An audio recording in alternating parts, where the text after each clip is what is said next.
Doutora Rita, boa Tudo noite. bem? Boa noite, Seja muito Fábio. bem-vinda, Obrigada. viu, ao nosso Tribuna Independente. Muito obrigada. Eu acho que eu comecei bem o programa, né, pra gente motivar essas pessoas, né? Ótimo, a gente vai falar sobre isso. Aliás, as doenças psicossomáticas, como a gente vê pessoas que pensam que estão doentes, vivem aquela doença sem nunca ter tido ou sem tê-las efetivamente, e depois somatizam isso no corpo. Qual que é a origem das doenças psicossomáticas, doutora Rita? As doenças psicossomáticas são aquelas doenças que o nosso corpo apresenta por estar em conexão com a mente. Tá. Então, corpo, mente, mente e corpo, né?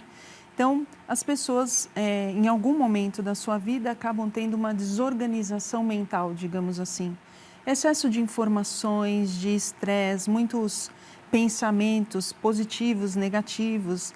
E isso acaba acumulando em nossa mente e vai ter um reflexo no nosso corpo.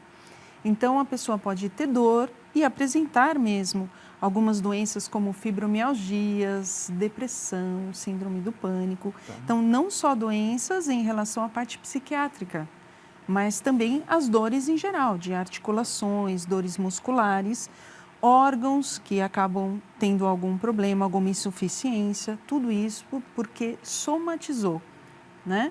Então, essa desorganização mental nos traz um reflexo para o nosso corpo. O nosso corpo fala o que está acontecendo. Entendi. Né? Agora, tem uma diferença entre as doenças psicossomáticas e a somatização, não é? Queria que você explicasse um pouquinho essa diferença para a gente. Sim, a somatização é quando você tem plena certeza, você acredita que você tem aquele problema. Então, tem muitas pessoas que falam, olha, eu estou com uma dor aqui no meu braço esquerdo, provavelmente eu tenho algum problema no coração, eu vou infartar, eu tenho... E ela acaba ficando com todos os sintomas daquela doença. Tá. Então, ela realmente somatizou tudo.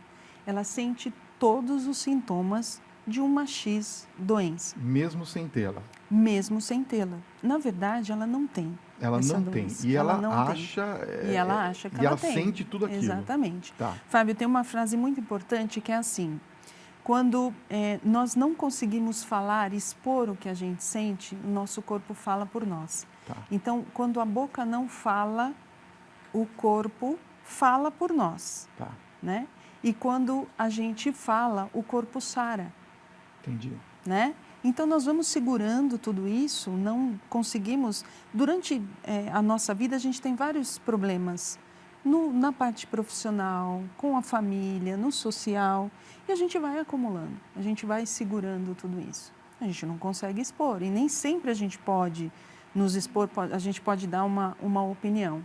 E nós vamos guardando isso, então nós vamos sentindo dores.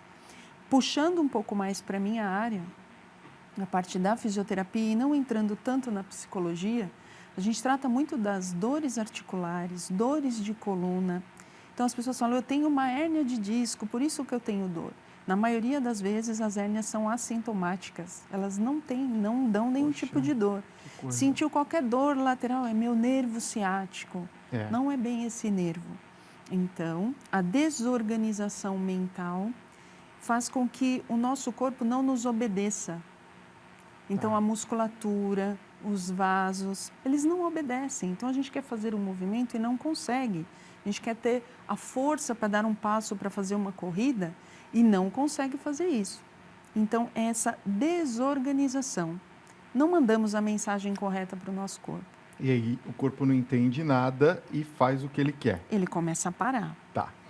Olha, tem uma fã sua aqui, ó, Fernanda Machado, de São Paulo, capital, disse, ai, que legal, sou muito fã da doutora Rita, parabéns ao Tribuna por trazê-la. Obrigado, né? Olha aí, Obrigada, uma fã Fernanda. sua. Bom, daqui a pouquinho nós vamos continuar, eu quero falar sobre os possíveis tratamentos da depressão, podemos? Podemos. Daqui a pouquinho. Olha, doutora, vamos falar um pouquinho sobre a questão de algumas doenças psicossomáticas mais comuns? Pode ser brevemente, até porque a gente não vai ter tempo de entrar em todos os assuntos, mas a primeira delas que eu considero uma das piores, depressão. Depressão, síndrome do pânico. Tem síndrome do pânico. Muito comum, muitas pessoas apresentam esse distúrbio. Nós temos aí uma junção de vários aspectos, então alguns traumas, decepções, frustrações, autoconfiança. Então, as pessoas vão tendo esse acúmulo de decepções, como se fossem decepções, e o corpo vai sentindo, não vai obedecendo àquela resposta que ela quer dar. Ela quer reagir, ela quer realizar coisas e ela acha que ela não consegue, ela não é capaz disso. Então, trabalhamos também em cima das informações, com aquele tratamento da microfisioterapia que eu faço, onde nós vamos buscar de onde ela desencadeou aquilo. Tá. Sempre tem um fator desencadeante gatilho, e os né? outros que vão acumulando. Tá. Então, ela apresenta o quadro de depressão ou a síndrome do pânico, também com sintomas no corpo. Dores também, falta de força, sensação de que não consegue nem caminhar direito. Tá. Né? No caso de herpes, por exemplo, que aparecem do nada, Sim. A questão também do estresse, são relacionados os dois também? Também. Entramos naquela questão de excesso de informações, desorganização mental. Tá. Então, você tem uma queda de imunidade por N fatores orgânicos e físicos e você apresenta como as dermatites. Dermatite atópica, qualquer Alergias alteração. também. Alergias. Tá. Exatamente. Insônia também entra nesse grupo? Sim, a insônia a gente trata como uma parte de ansiedade, de irritação, aquelas pessoas que se cobram muito, pessoas que ficam pensando daqui a 10 dias ela tem uma situação para resolver, ela já está pensando hoje como que ela vai fazer. E principalmente aquelas pessoas que querem tudo correto e tudo da forma que ela acha que tem que ser. Eita. Perfeccionista, né, Fábio? Eita, né, Fábio? Foi para mim, tá? Bom, a gente sabe que isso é um sintoma que inicia na nossa mente e vai somatizando no nosso corpo. Como que a gente pode prevenir esse tipo de situação? Existe alguma maneira que o pensamento vem, não é? Às vezes a gente está deitado, pronto para dormir e, puf, bate lá o pensamento, você não consegue dormir mais e aí vai. A noite toda. Como é que fica essa situação? Qual é a prevenção que a gente pode fazer? Nós temos aí, podemos unir vários profissionais. Então, uma forma, primeiro, que eu indicaria para as pessoas, primeiro é você sair desta crise, desta situação que você está. Eu utilizaria a microfisioterapia, a acupuntura, tratamentos com florais, tudo em conjunto para a gente fazer a pessoa sair dessa situação aguda o mais rápido possível.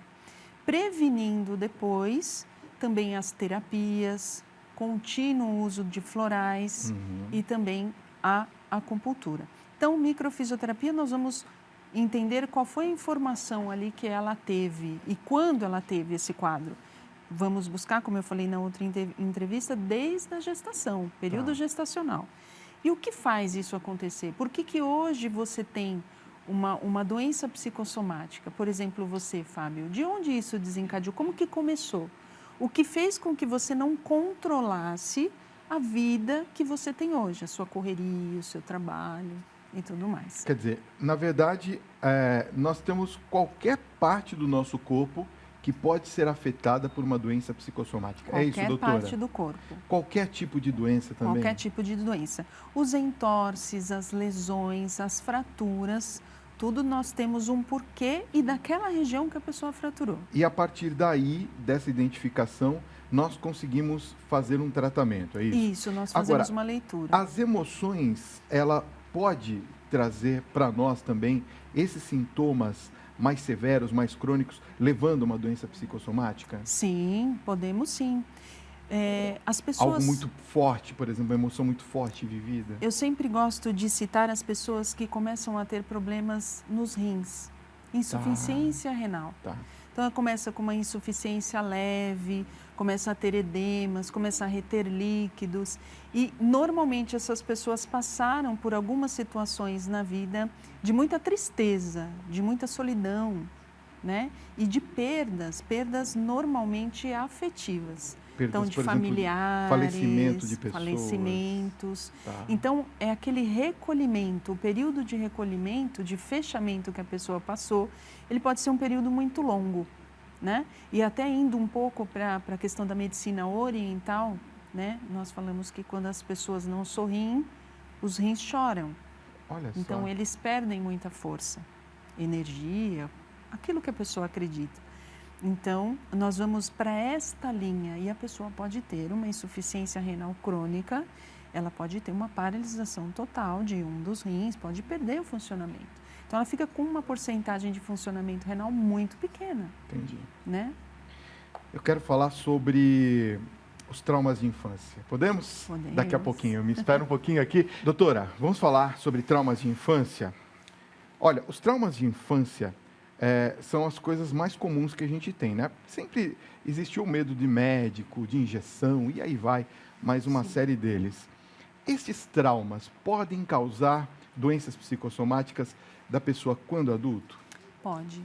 Olha, um exemplo que eu acho muito importante a gente falar que está na moda, que é a alergia à lactose, né? Então, meu filho apresenta uma dermatite, alergia à lactose.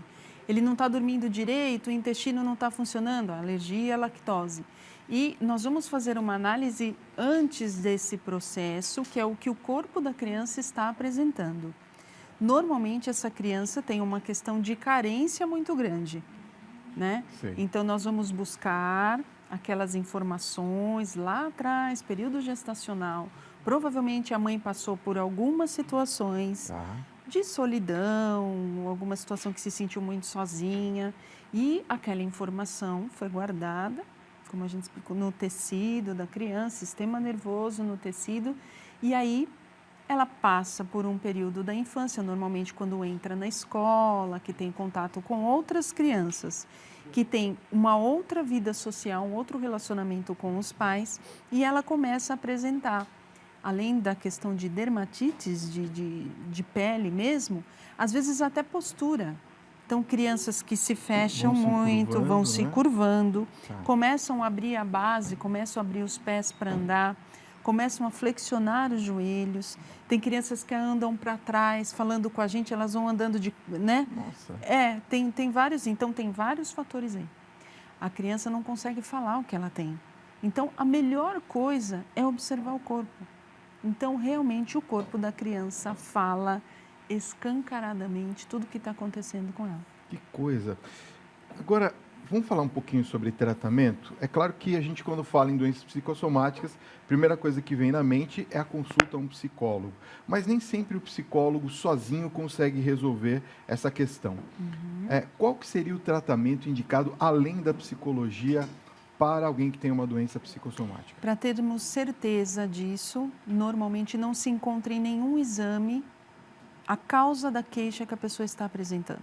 Então, primeiro ela vai ao médico, o médico solicita exames, tudo normal, né?